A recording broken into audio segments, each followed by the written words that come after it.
comes to birth control, I armor up with Nexplanon. The birth control that goes...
Hello, Space Fam, and welcome back. My name is Eve, Y-V-E-S, Eve. The S is silent.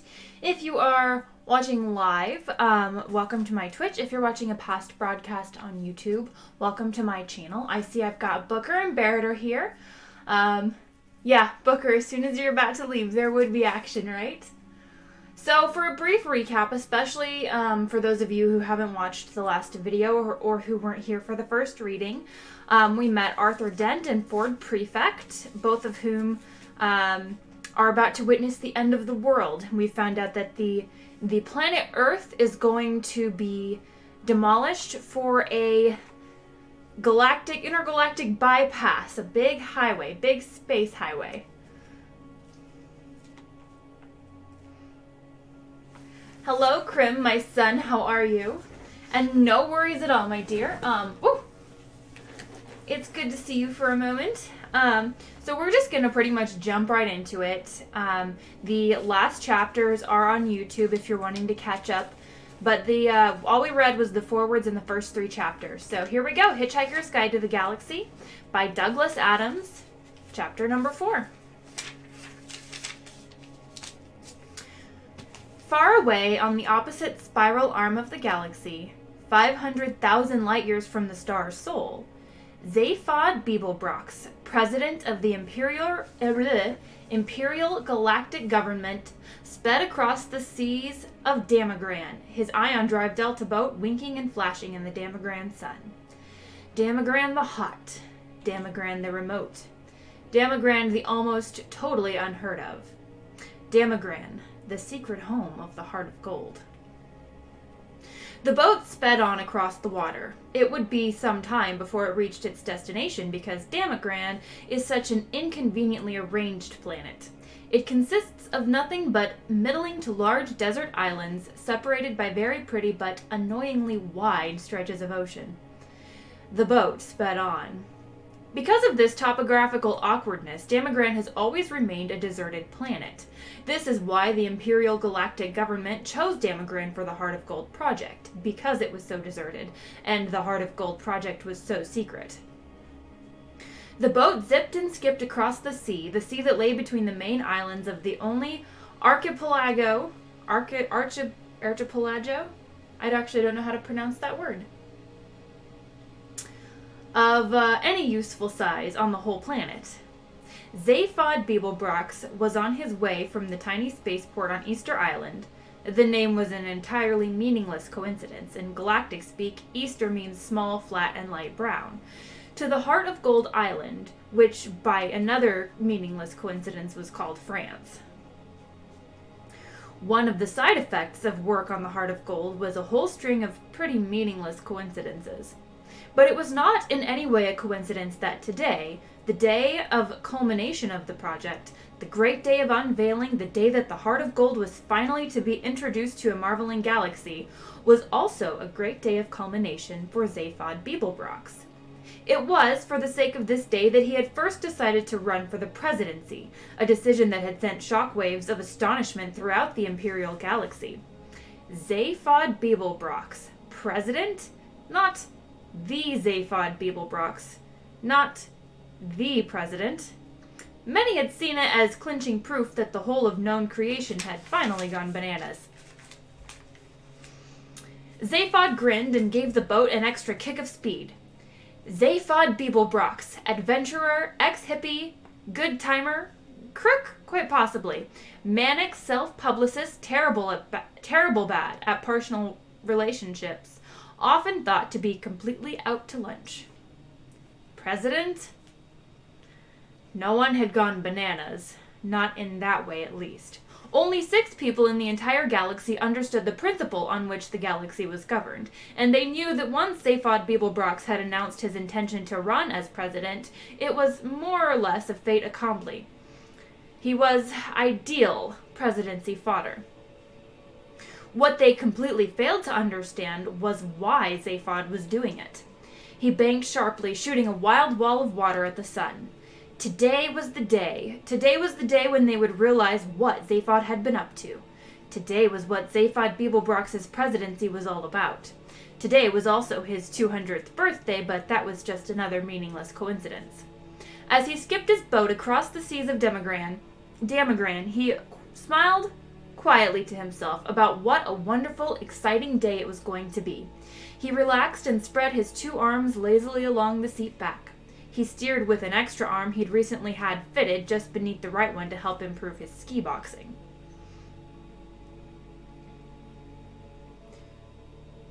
Oh, you've watched the movie? Well, the biggest difference is between the book and the movie. The thing that stands out to me that I can remember most distinctly is actually Zaphod Beeblebrox himself.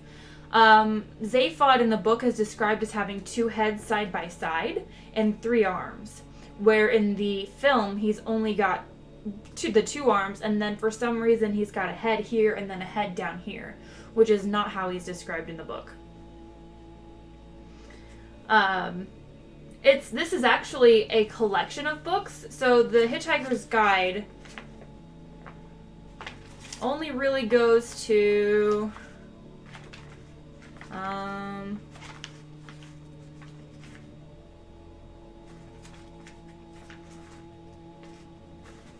no, I just lost my page. Let's see. It's right in here somewhere. Yeah, so this is all that's left of the actual Hitchhiker's Guide. So this is how big that book is. And then there's a collection of other books.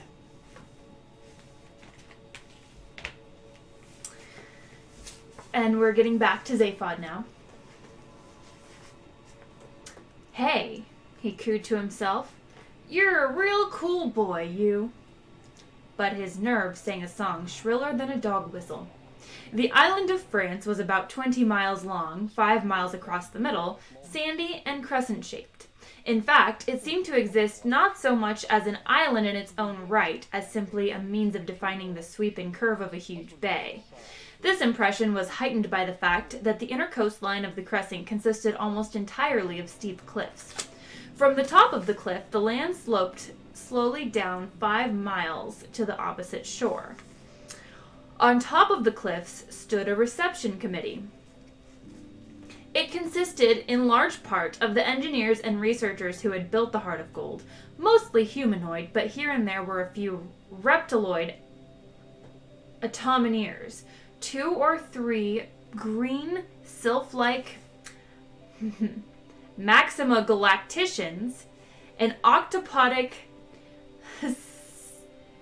physioculturalist or 2, and a huluvu. A huluvu is a superintelligent shade of the color blue. All except the huluvu were resplendent in their multicolored ceremonial lab coats. The huluvu had been temporarily refracted into a freestanding prism for the occasion. There was a mood of immense excitement thrilling through all of them. Together and between them, they had gone to and beyond the furthest limits of physical laws, restructured the fundamental fabric of matter, strained, twisted, and broken the laws of possibility and impossibility, but still the greatest excitement of all seemed to be to meet a man with an orange sash around his neck. An orange sash was what the president of the galaxy traditionally wore. It might not even have made much difference to them if they'd known exactly how much power the president of the galaxy actually wielded. None at all. Only 6 people in the galaxy knew that the job of the galactic president was not to wield power, but to attract attention away from it. Zaphod Beeblebrox was amazingly good at his job. The crowd gasped, dazzled by sun and seamanship, as the presidential speedboat zipped round the headland into the bay. It flashed and shone as it came skating over the sea in wide, skidding turns. In fact, it didn't need to touch the water at all because it was supported on a hazy cushion of ionized atoms, but just for effect, it was fitted with thin fin blades which could be lowered into the water. They slashed sheets of water hissing into the air, carved deep gashes in the sea which swayed crazily and sank back, foaming in the boat's wake as it careered across the bay. Zaphod loved effect. It was what he was best at. He twisted the wheels sharply. The boat skidded round in a wild, scything skid beneath the cliff face and dropped to rest lightly on rocking waves. Within seconds, he ran out onto the deck and waved and grinned at over 3 billion people. The 3 billion people weren't actually there, but they watched his every gesture through the eyes of a small robot Tri-D camera, which hovered obsequiously in the air nearby. The antics of the president always made amazingly popular Tri-D. That's what they were there for. He grinned again. 3,000,006,000 people didn't know it, but today would be a bigger antic than anyone had bargained for. The robot camera homed in for a close-up on the more popular of his 2 heads, and he waved again.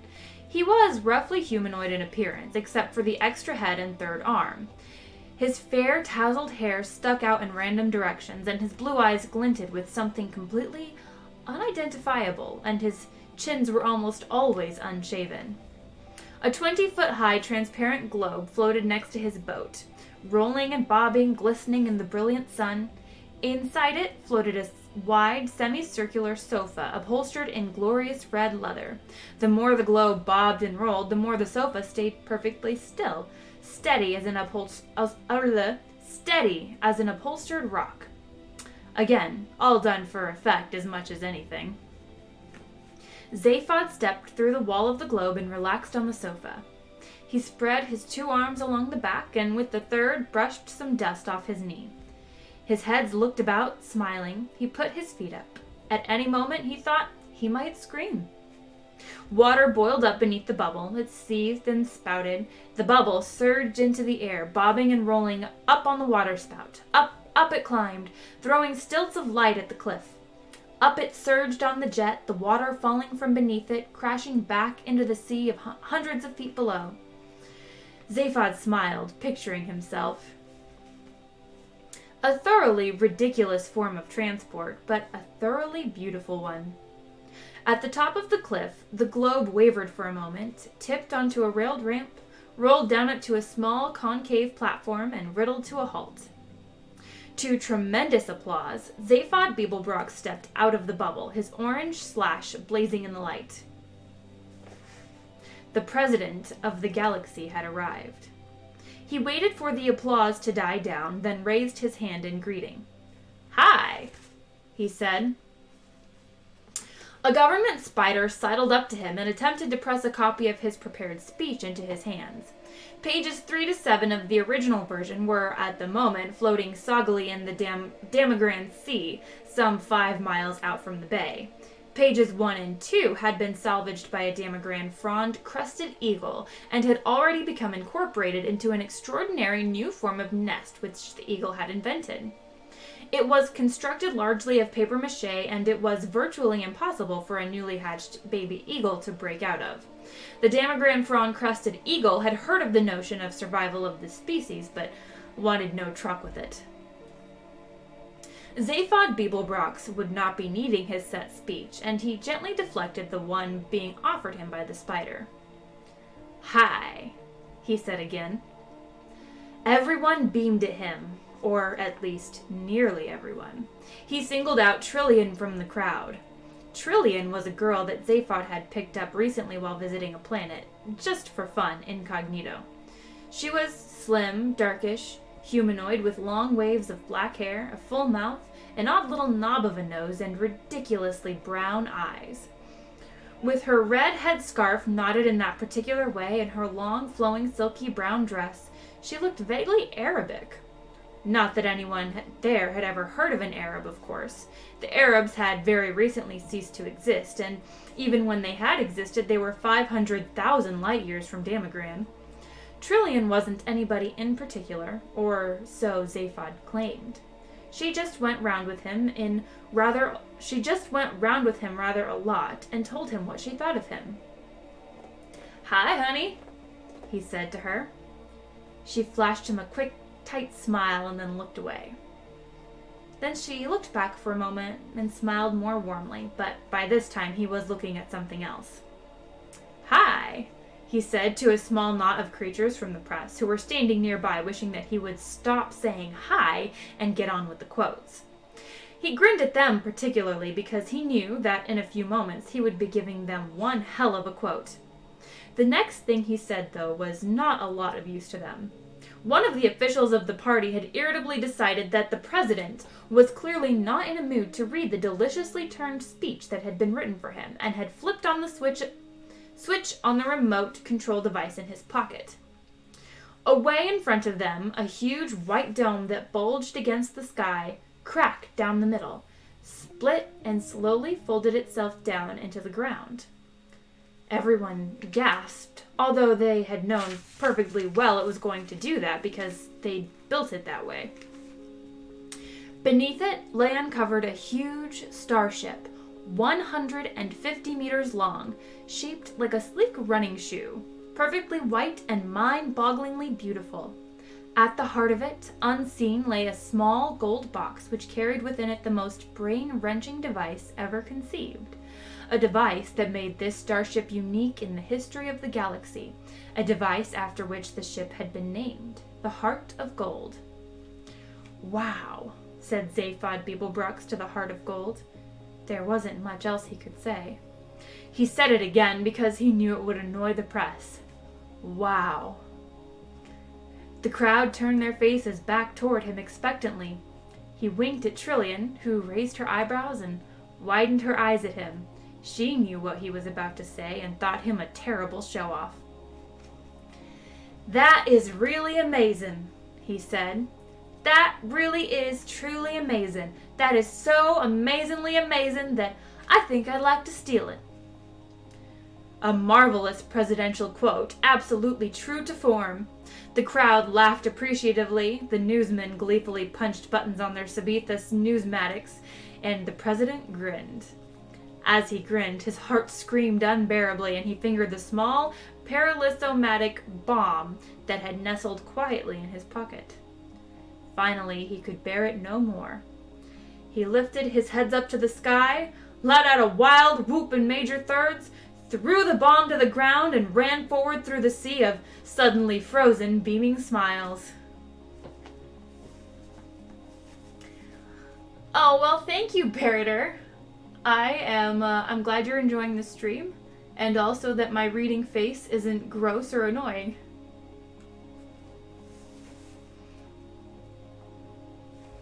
I'm going to take my tea bag out of my tea and sip it. My tea, not the tea bag.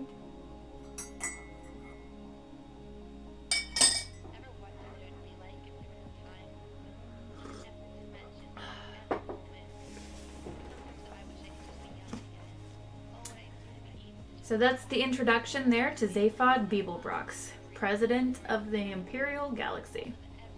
I did not know until today that Imperial was a hard word for me to pronounce. Chapter 5. Prostentic Vogon Jeltz was not a pleasant sight, even for other Vogons. His highly domed nose rose high above a small, piggy forehead. His dark green rubbery skin was thick enough for him to play the game of Vogon civil service politics and play it well, and waterproof enough for him to survive indefinitely at sea depths down to 1,000 feet with no ill effects. Not that he ever went swimming, of course. His busy schedule would not allow it.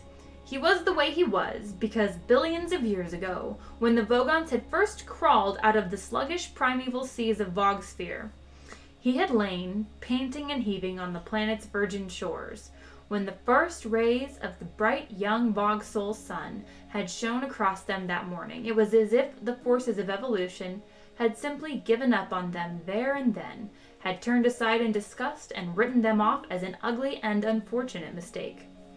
They never evolved again. They should never have survived.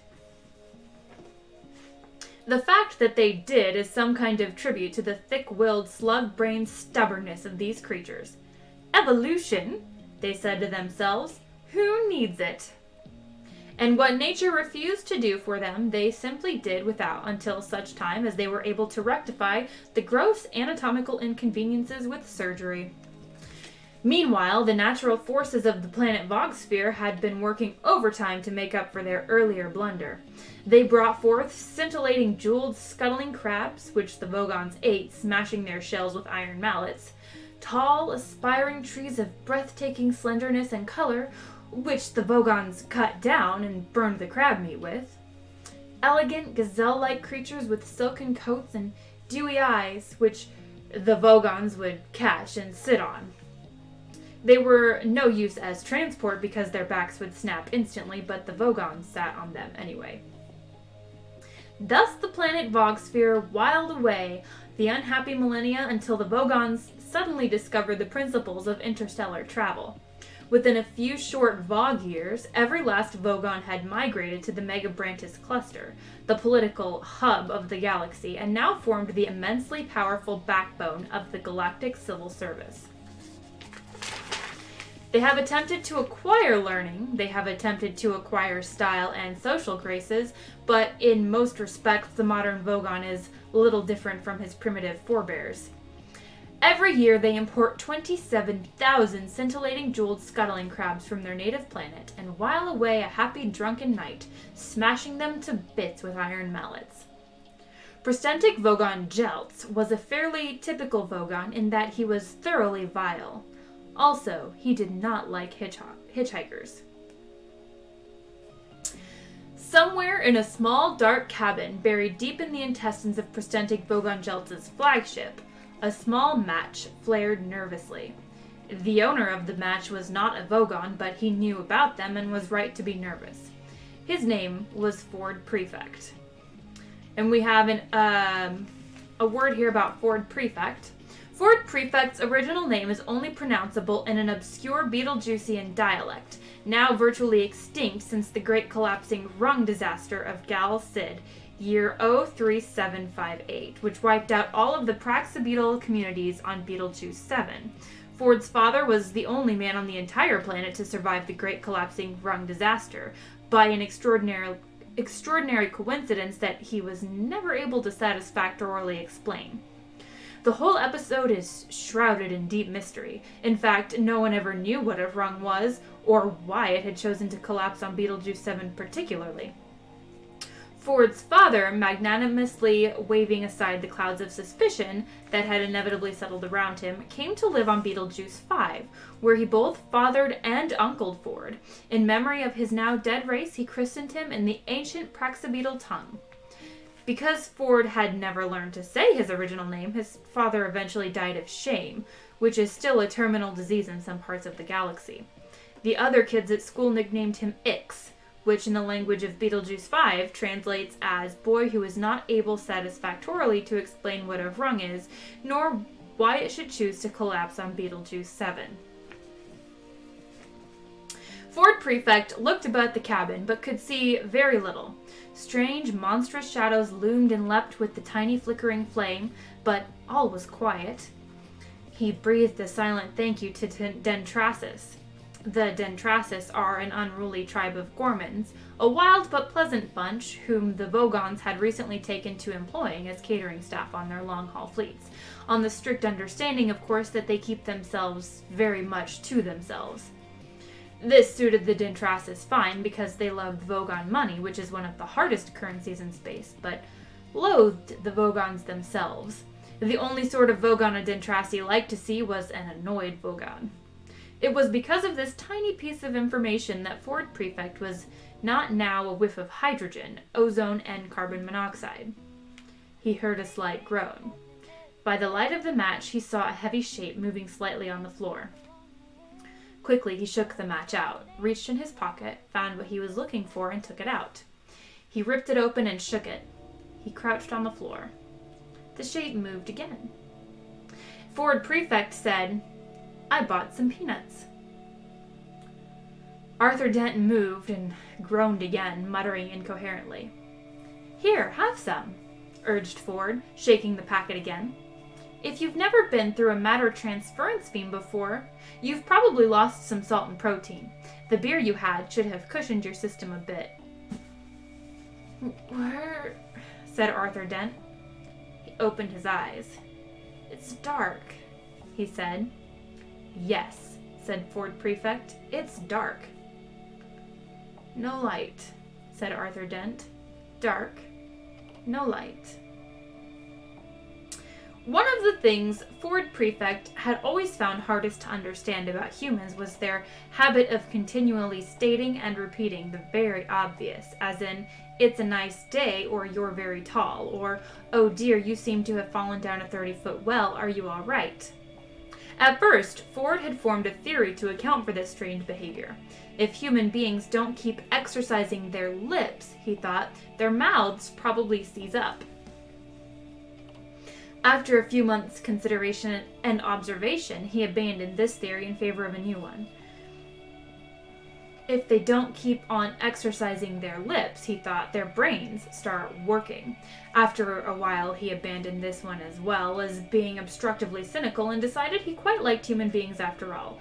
But he always remained desperately worried about the terrible number of things they didn't know about. "Yes," he agreed with Arthur. "No light." He helped Arthur to some peanuts. "How do you feel?" he asked him. "Like a military academy," said Arthur. "Bits of me keep on passing out." Ford stared at him blankly in the darkness. "If I asked you where the hell we were," said Arthur weakly, "would I regret it?" Ford stood up. "We're safe," he said. "Oh, good," said Arthur. "We're in a small galley cabin," said Ford, "in one of the spaceships of the Vogon constructor fleet." "Ah," said Arthur. "This is obviously some strange usage of the word safe that I wasn't previously aware of." Ford struck another match to help him in search for a light switch. "Hi, Cosbox, how are you? Welcome back." It's actually a good opportunity for me to take a sip of tea.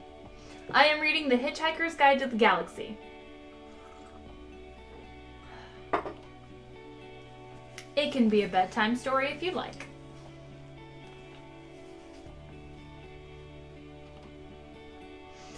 Monstrous shadows leapt and loomed again. Arthur struggled to his feet and hugged himself apprehensively. Hideous alien shapes seemed to throng about him. The air was thick with musty smells which sidled into his lungs without identifying themselves, and a low, irritating hum kept his brain from focusing. "How did we get here?" he asked, shivering slightly. "We hitched a lift," said Ford. "Excuse me?" said Arthur.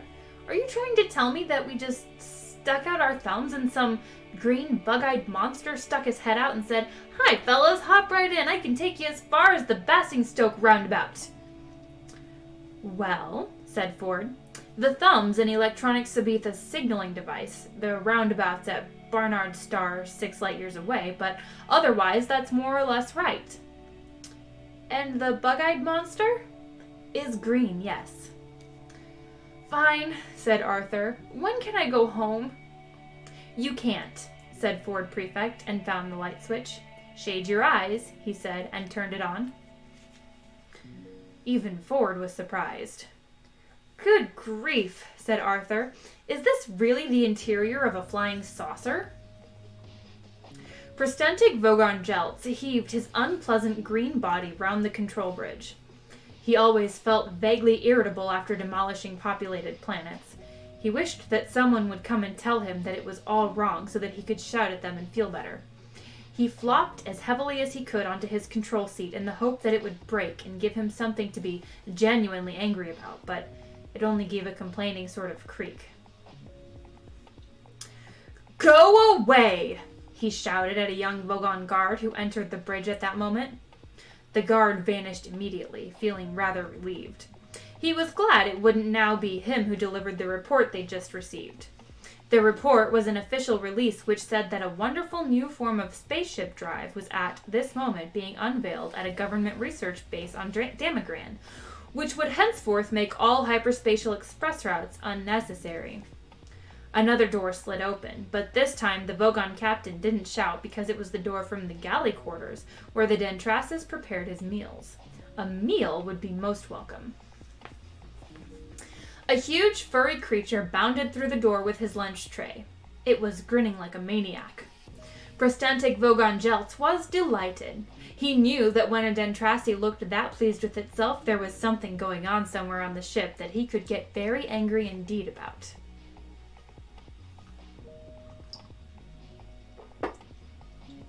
Ford and Arthur stared around them. "Well, what do you think?" said Ford.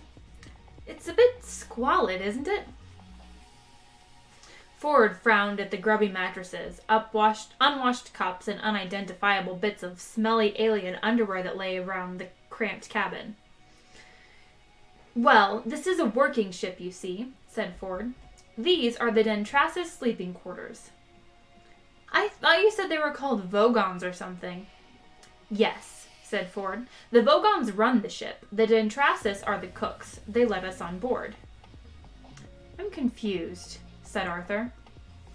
"Here, have a look at this," said Ford. He sat down on one of the mattresses and rummaged about in his satchel. Arthur prodded the mattress nervously and then sat on it himself. In fact, he had very little to be nervous about because all mattresses grown in the swamps of Squarncellus zeta are very thoroughly killed and dried before being put to service.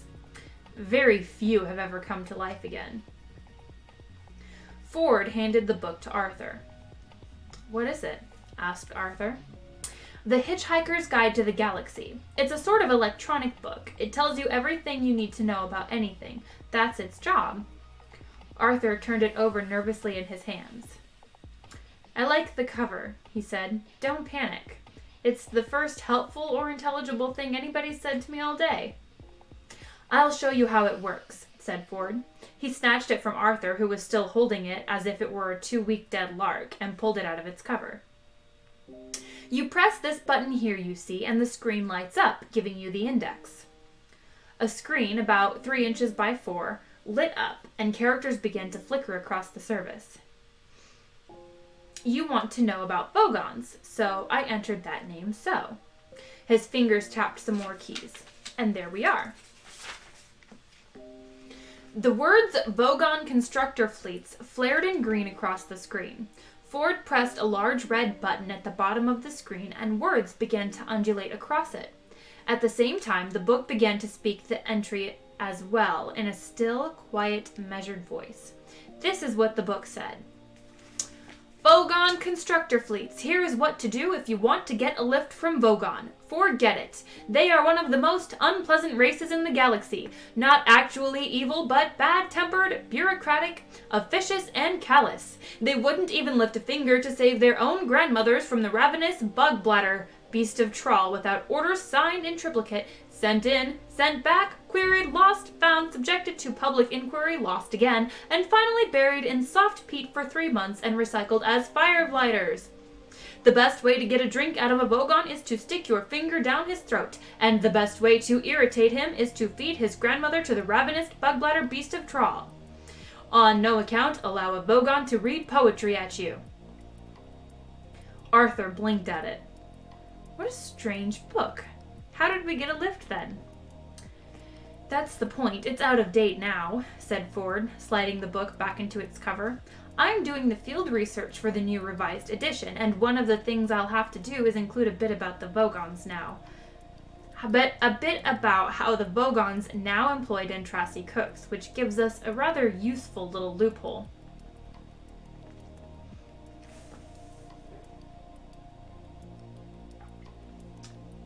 Uh-oh.